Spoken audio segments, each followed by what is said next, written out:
Hello, Om Shanti. मैं हूँ चारू सोने जी और आज इस वीडियो में हम देखेंगे कि ब्रह्मा, विष्णु और शंकर जिसकी रचना करने वाला कौन है।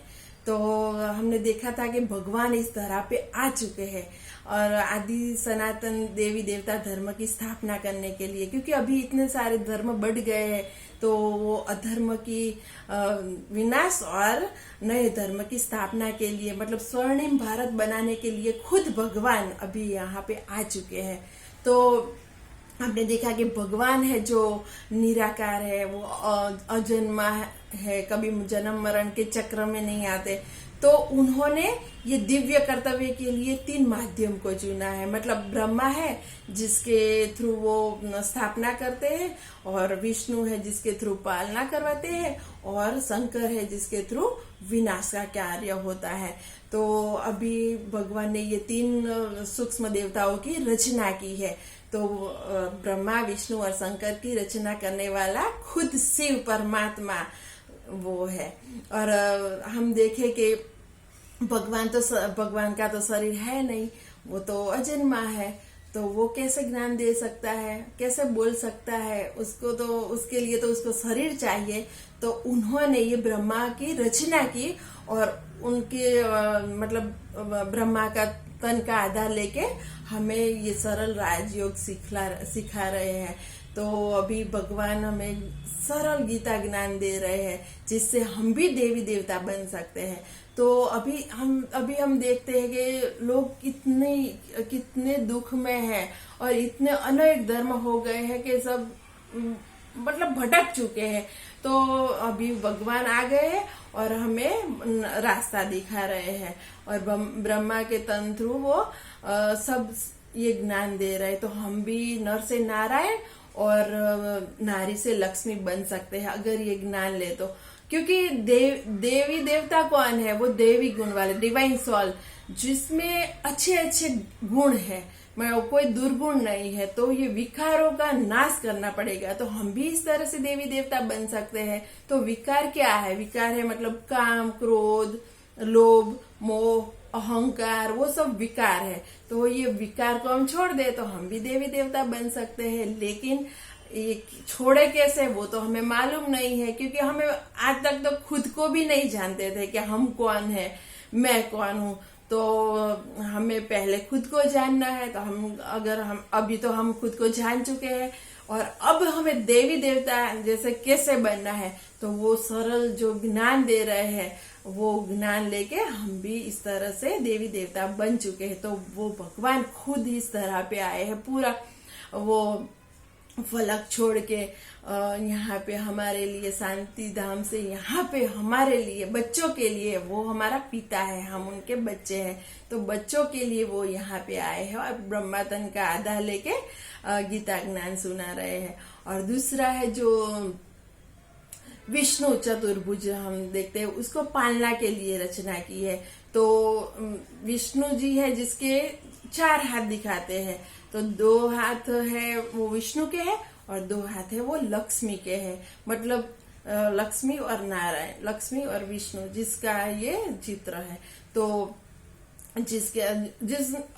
उसके हाथों में 4 अलग अलग अलंकार है। जैसे एक हाथ में शंख है, एक हाथ में फूल है, एक हाथ में गदा है, एक हाथ में स्वदर्शन चक्र है। तो उसका अलग अलग कोई मीनिंग है, ऐसे अलंकार नहीं है। जैसे देखो उसके हाथ में, विष्णु के हाथ में जो शंख दिखाते हैं, तो उसका मतलब क्या है कि परमात्मा शिव ने जो हमें ज्ञान दिया है, वो ज्ञान की घोषणा के लिए शंख ध्वनि करनी है, मतलब सबको सुनाना है, उसकी निशानी है शंख।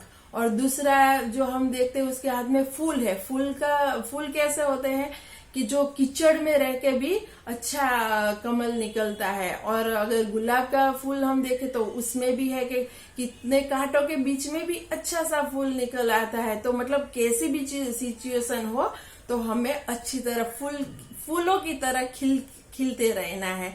और तीसरा जो हम देखते हैं कि उनके हाथों में स्वदर्शन चक्र है। स्व यानी क्या है? स्व यानी खुद मतलब अपने आप को पहले पहचानो। और चक्र यानी क्या है कि सृष्टि चक्र, ये जो वर्ल्ड साइकिल है वो किस तरह से चलती है, तो वो पूरा ज्ञान वो है सृष्टि स्वदर्शन चक्र। तो स्वदर्शन चक्र का मतलब है खुद को जानो, परमात्मा को जानो और पूरी उसकी रचना को जान लो, तो वो स्वदर्शन चक्र है। और जो गदा दिखाते हैं, तो गदा क्या मतलब क्या है कि उसने विष्णु ने सब माया पे, विकारों पे जीत पाई है। विकार यानी मैंने आप बताया ना कि लोभ, वो अहंकार, काम, क्रोध, वो सब विकार है, तो वो विकारों पे विजय प्राप्त किया है, उसकी निशानी है। तो हम भी इस विकारों से और सब तरह जो अलंकार है उससे कुछ ना कुछ सीख लेके हम भी इस तरह से विष्णु जैसे बन सकते हैं। और आए हैं इसीलिए भगवान वो कह रहे हैं कि मैं आया हूँ आपके लिए, क्योंकि आप इतना पुकार रहे हैं और मैंने वादा भी किया था कि जब जब इतने सारे धर्म बढ़ जाएगी, अनेक धर्म होंगे, तब मैं आऊंगा और पूरे सारे अधर्मियों का विनाश करूंगा और एक नए धर्म की स्थापना करूंगा। तो अभी ये वक्त चल रहा है, तो इस मतलब विष्णु थ्रू हमारी पालना होती है। और तीसरा है जो शंकर जिससे हमारा जिससे मतलब पूरा सृष्टि का विनाश होता है।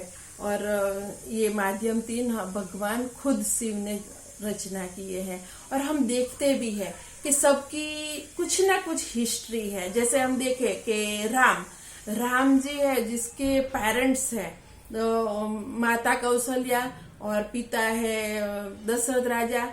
वैसे कन्हैया का देखो हम, कृष्ण का, तो उनके भी पेरेंट्स दिखाते हैं, जैसे देवकी और वासुदेव जी।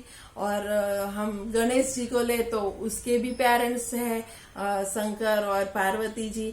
लेकिन हमने कभी ब्रह्मा, विष्णु और शंकर की कभी हिस्ट्री नहीं सुनी, क्योंकि वो तो खुद शिव ने रचे हैं और ये दिव्य कर्तव्यों के लिए रचे हैं।